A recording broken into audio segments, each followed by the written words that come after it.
Hey guys, it's Miss Adams. Scavenger hunt today, how to do it. So I'm going to run through a few things to see, just to help you out for those of you who prefer to do this on your own. Today we're going to do go into the make code, the microbit world, and we're going to figure out what drawers are.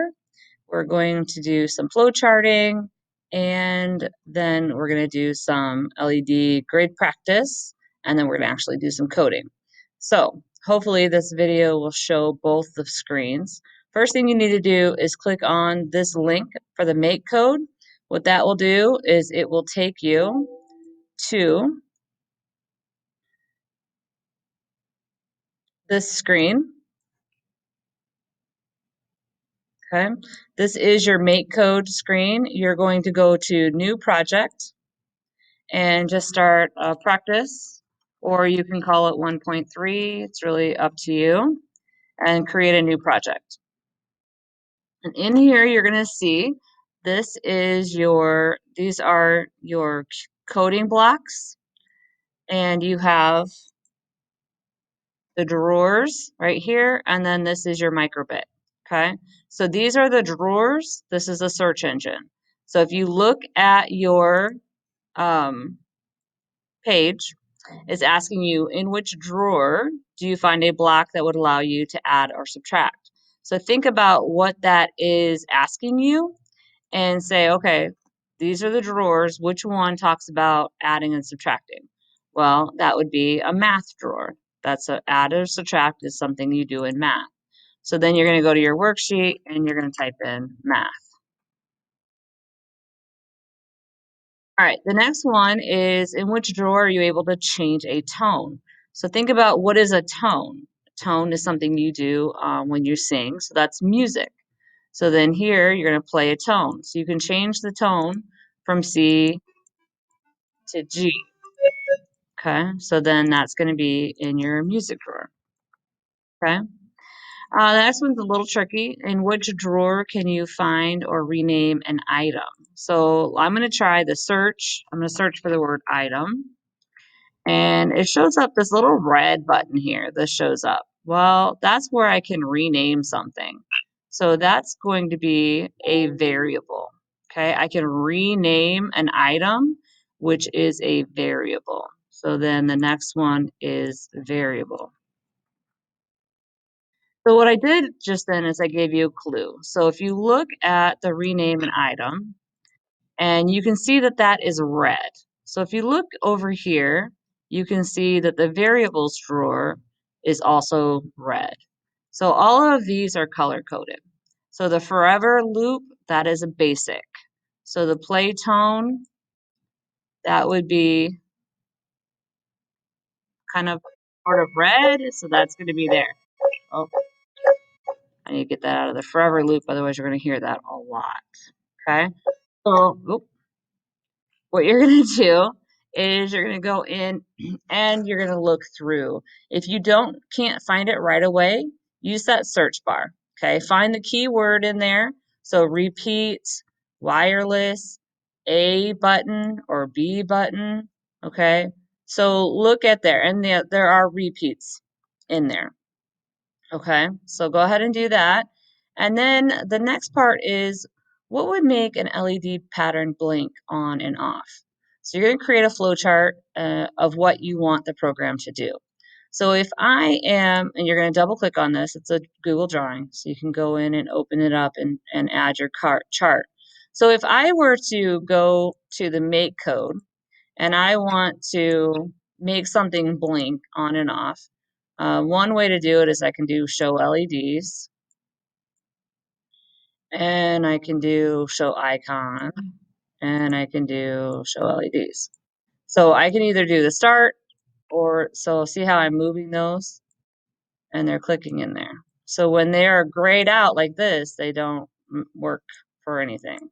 So now I'm going to go over here, I'm going to press the start button, and you can see that my heart is blinking. Okay. So then my code, I would write in my code, I would go show LED blank, show icon heart, show LED blank. And that would be my flowchart. Okay. So the next part of this, these are our LED grids. So if we looked at our microbit, we can see that these light up. This is our LED grid. And each one, if I hover over that, it's going to give you a coordinate plane. So 0, 0 is the top left when you're looking at it, and 4, 4 is the bottom. So this is 0, 1, 2, 3, 4. So this is 0, 0, and this is 4, 4. Okay, so that's one way to draw it. Another way to do this is to do plot points. Okay, so LED is your light. So you're going to plot and unplot. So if I wanted to make that blink, I could do plot and unplot and then plot again. So I could do 0, 0, unplot 0, 0, replot 0, 0, and it should blink. Is it blinking?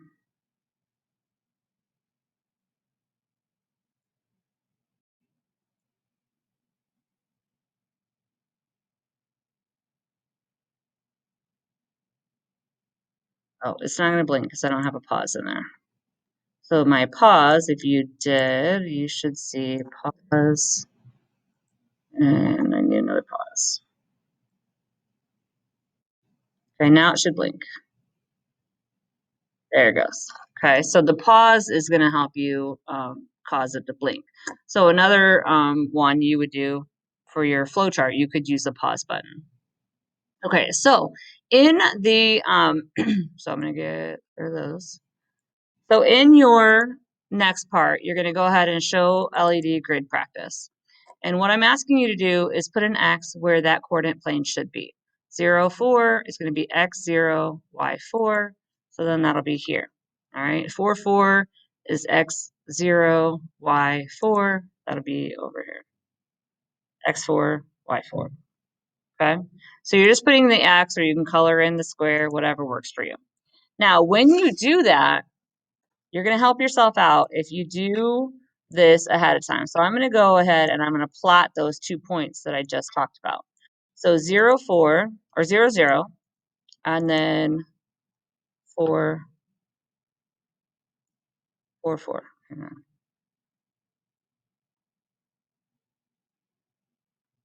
Okay, so 0, 4, and 4, 4.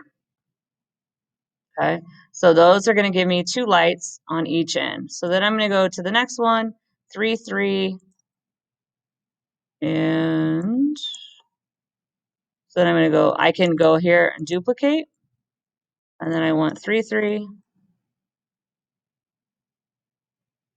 Okay, and that's going to give me another one. All right, so what I'm doing is I'm going to eventually build the shape that goes to the next part. Okay, so 2, 2 would be next, save and close.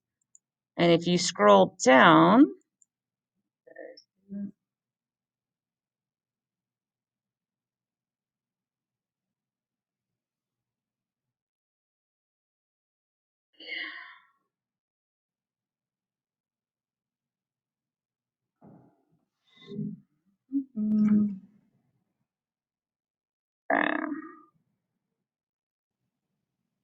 so scroll down, I'm going to do that with all of the codes. I can't get this off there.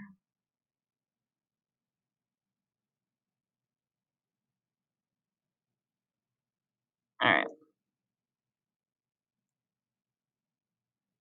So you're going to do that with 10 altogether. So you're going to need 10 of these plot points, and your picture should look like this one when you're done. Okay. So because I already have the picture, I need you to give me a copy of your code.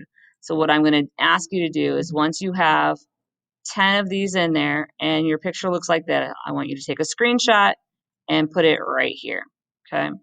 Now, the next part is I want you to change your code so that you're unplotting those 3 spots. So then you're going to bring your unplot over. And so if I want to unplot this one, then I would just change that to a 3, 3, and that would get rid of it for me. Now, yes, you could take out the plot, but that's not what I want you to do right now. I want you to unplot, okay?